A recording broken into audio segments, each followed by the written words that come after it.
Welcome to the Banker Lamp. Please enjoy the video. In this video, I will explain how to use public storage locks.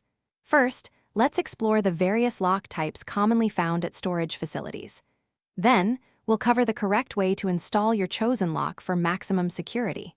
Finally, I'll share some essential tips for maintaining your lock and ensuring your stored items remain safe and sound. It's crucial to protect your valuables effectively, giving you peace of mind.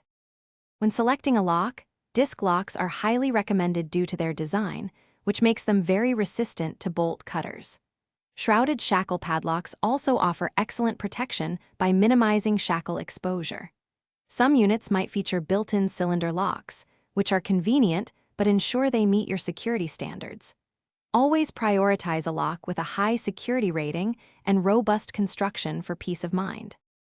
To properly secure your unit first, ensure the door is fully closed and latched. Then, insert your chosen high-quality lock, making sure the shackle is completely engaged and cannot be pulled open. For combination locks, scramble the numbers immediately after closing. For keyed locks, remove the key and store it securely.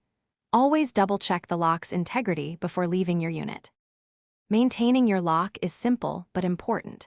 Inspect it regularly for any damage or signs of attempted entry.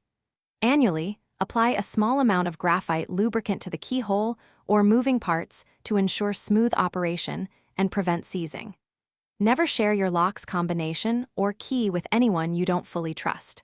For added protection, consider obtaining insurance for your valuable stored possessions.